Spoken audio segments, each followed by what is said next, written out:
Welcome, wine lovers and curious palates, to a new chapter of our podcast from the sunny city of Orlando, Florida.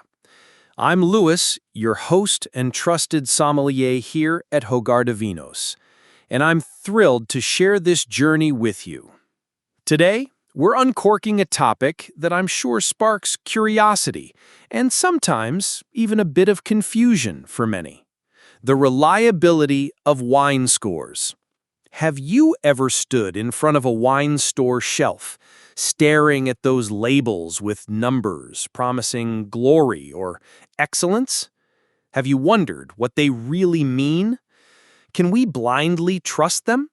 Well, get ready, because we're about to demystify it all. First, let's understand, what are these scores really? Friends or foes? Think of wine scores as the GPS of this vast wine world. They're tools, created by critics and influential publications, to give us a quick reference for a wine's perceived quality.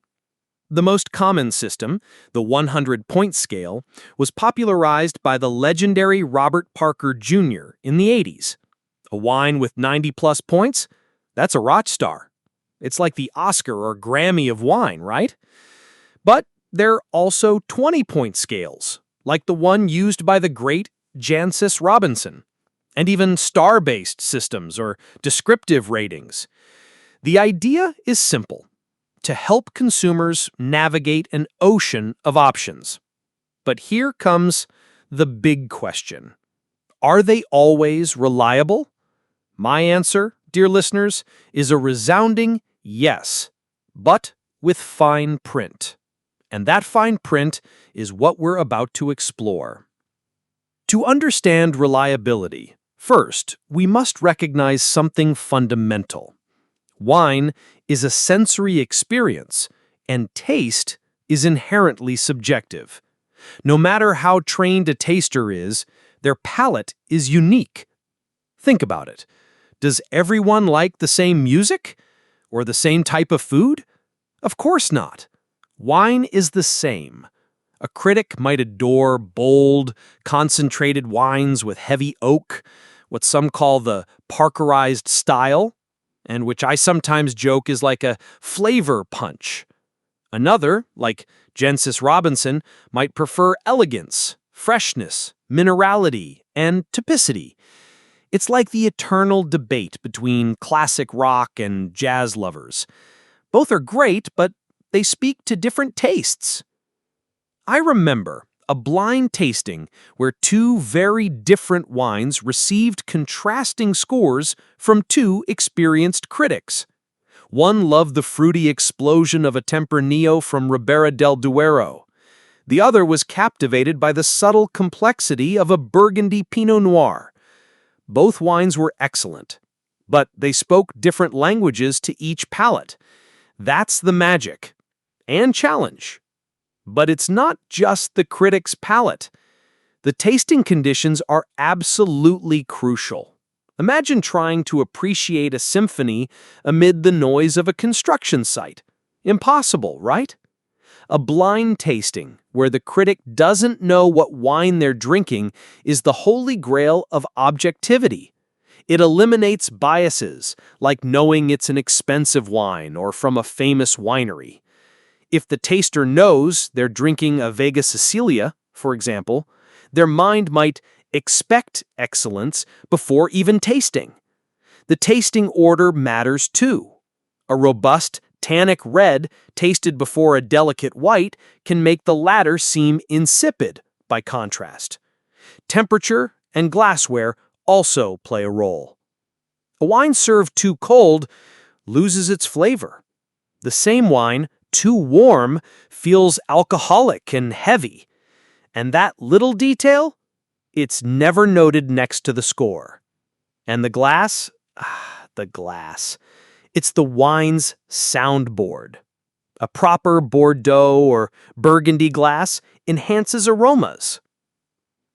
I once saw a spectacular wine served in water glasses. It was a crime. The wine seemed muted and people rejected it without a second thought. But when served in the right glass, it came alive. Everyone praised it, thinking it was a different wine. It's like listening to opera in a theater versus on a phone speaker. A story of evolution. Here's another key point. Wine is a living thing. It evolves over time. A score is given at a specific moment. A young wine might be promising but not show its full complexity for years. It's like judging a 5-year-old's potential to be a great musician. They're not playing yet, but the talent is there. Many Bordeaux, or aged Riojas, are scored young when they're tannic teenagers. They get high marks for future potential, structure, and balance. But if you open them too soon, you might not enjoy them as much as you would after 5 to 10 years when the tannins soften and the aromas evolve. It's a promise only time can fulfill. The elephant in the room. Commercial impact. A high score from an influential critic can skyrocket demand and price. This is a fact. Wineries naturally want those scores, and sometimes it's said that, at best, this leads some to craft wines that please certain critics rather than express their true terroir or traditional style. And at worst, rumors swirl about gifts or perks influencing scores.